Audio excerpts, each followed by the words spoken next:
What if I told you one of the most iconic artists in history lived most of his life in obscurity, struggling, isolated, and deeply misunderstood? Vincent van Gogh sold almost nothing, was seen as unstable, and died believing he had failed.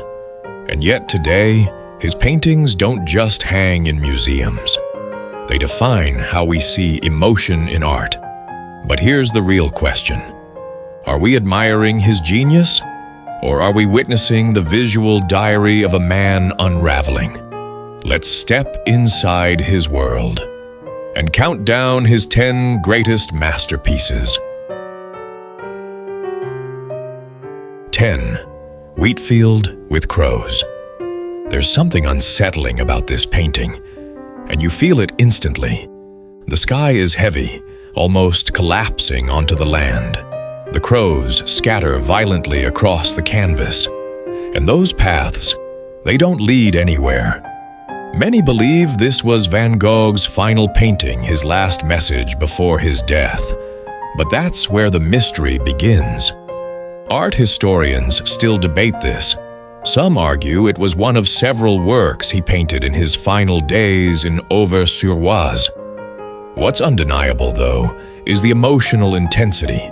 The thick, aggressive brushstrokes almost feel like they were painted in urgency, or even desperation. And here's something often overlooked. There's no clear horizon, no escape, just open land and chaos above.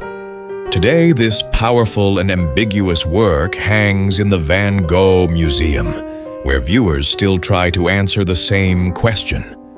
Was this a goodbye, or just another day in his mind? 9. The Yellow House. It looks warm, bright, almost inviting. But this painting holds one of Van Gogh's most fragile dreams. Painted in Arles, this was more than just a building. It was his vision of a new artistic future, a place where painters could live, collaborate, and inspire each other. And for a brief moment, it almost worked. He convinced Paul Gauguin to join him, two brilliant minds, under one roof. But what most people don't realize is how quickly that dream turned into tension. Their personalities clashed, their ideas conflicted, and the emotional pressure built until it exploded into one of the most infamous moments in art history. The house you see here no longer exists. It was destroyed during World War II, but the painting remains, preserved in the Van Gogh Museum like a snapshot of hope, just before everything fell apart. 8. Irises. At first glance, Irises feels calm, almost meditative, but knowing where it was painted changes everything. Van Gogh created this work inside a psychiatric hospital in Saint-Rémy-de-Provence shortly after admitting himself. And here's the surprising part. This was one of his most productive periods. Painting became his therapy, his way of holding on to clarity. Look closely at the composition. The flowers seem alive, moving, almost breathing. And then there's that single white iris, quietly standing apart from the rest. Some interpret it as a symbol of isolation or identity. Others believe it's simply a compositional choice. But with Van Gogh, it's never just simple. Today, this painting resides in the J. Paul Getty Museum, carrying with it a strange contradiction. It was born in confinement, yet it feels completely free. 7. Bedroom in Arles. This is where Van Gogh slept, lived, dreamed, or at least, where he tried to. Painted in Arles, this room was meant to represent rest and simplicity. He even wrote that the colors should soothe the mind. But something doesn't feel right. The bed leans, the walls tilt, the perspective feels unstable. It's subtle. But once you see it, you can't unsee it. This wasn't a mistake. Van Gogh intentionally distorted reality to express emotion. And here's something many viewers miss. There are actually 3 versions of this painting, each slightly different, as if he was trying to perfect a feeling he couldn't quite capture. One of these versions is now displayed in the Van Gogh Museum, and standing in front of it, you don't just see his room, you feel his state of mind. 6. Almond Blossoms. This painting feels like a breath of fresh air, light, delicate, hopeful. Van Gogh created almond blossoms to celebrate the birth of his nephew, named Vincent after him. And unlike many of his works, this one carries a sense of renewal. But there's another layer here. Van Gogh was deeply influenced by Japanese art, especially woodblock prints. You can see it in the bold outlines, the flat background, and the unusual framing. Branches stretching across the canvas rather than being centered. It's almost like he stepped outside of Western tradition and found a new visual language. And maybe, just maybe, a moment of peace. Today, this serene masterpiece is held in the Van Gogh Museum, and knowing his story, it feels like a quiet whisper of hope in an otherwise turbulent life. 5. Café Terrace at night. This is night, without darkness. Take a moment and look closely. There's no black paint here. Instead, Van Gogh used deep blues and vibrant yellows to create a glowing atmosphere that feels alive. Painted in Arles, this was one of his first explorations of nighttime scenes, and it marked a turning point. He wasn't just painting what he saw, he was experimenting with how light behaves, how color can transform mood. Some researchers have even suggested that the arrangement of figures resembles the Last Supper. A central figure, surrounding silhouettes, a glowing focal point. Coincidence or intention? Today, the painting is displayed at the Kröller-Müller Museum, and when you see it in person, it doesn't feel like night at all. It feels like a memory. 4. Sunflowers. Few paintings are as instantly recognizable as these, but Sunflowers is more than just a still life. It's a statement of identity. Van Gogh painted multiple versions of these flowers to decorate his home, preparing for Gauguin's arrival. He wanted to impress him, to create a space filled with warmth and energy.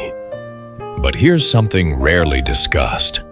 Some theories suggest that Van Gogh's intense use of yellow may have been influenced by his physical or mental condition, possibly even how he perceived color itself. If that's true, then what we see here isn't just artistic choice, it's perception. These paintings are now spread across major institutions, including the National Gallery. And together, they form one of the most iconic series in art history, radiating life, even as his own was unraveling. 3. The Potato Eaters before the color, before the fame. There was this, dark, rough, and deeply human. Van Gogh considered The Potato Eaters one of his most important works, even though it looks nothing like what he would later become known for. He wanted to depict peasants as they truly were, not idealized, not romanticized. Their hands are rough, their faces worn, their lives hard. He even emphasized that they had earned their food through labor, digging the earth with the same hands, now reaching for it. It's not a beautiful painting, and that's exactly the point. Today, it's housed in the Van Gogh Museum, standing as a raw and honest beginning to an extraordinary journey. 2. Self-Portrait with Bandaged Ear. This is not just a portrait. It's a moment frozen in time. Quiet, controlled, almost too controlled. Painted in early 1889, this self-portrait shows Van Gogh during a period of intense emotional strain.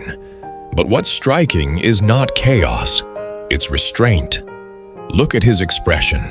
Calm, focused, deliberate. It almost feels like he's trying to present himself in a certain way, as if painting became a way to hold everything together, even when things beneath the surface were uncertain. And then there are the details, the heavy coat, the fur hat, the muted background. Everything feels carefully arranged, intentional, composed. Behind him, a Japanese print hangs on the wall, another reminder of how deeply he was influenced by Japanese art, not just in style, but in the way he framed his world. Today, this powerful and introspective work is displayed at the Court Old Gallery, and when you stand in front of it, it doesn't feel dramatic. It feels quiet, almost like a pause in the middle of a storm. And number 1, the Starry Night. This is not just a painting, it's a feeling, translated into motion. Painted while Van Gogh was in the asylum at Saint-Rémy-de-Provence, the Starry Night wasn't created from direct observation. It came from memory, imagination, emotion. The swirling sky almost feels alive, like energy moving through the universe. And here's something incredible. Scientists have studied these patterns and found similarities to mathematical models of turbulence.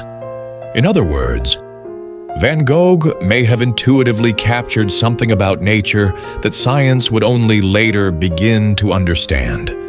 Today, this masterpiece is held at the Museum of Modern Art.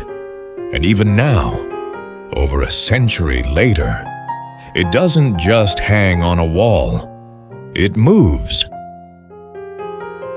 Van Gogh never knew what his work would become. He never saw the crowds, the admiration, the legacy. But maybe that's what makes it so powerful, because every brushstroke wasn't painted for recognition. It was painted because he had to.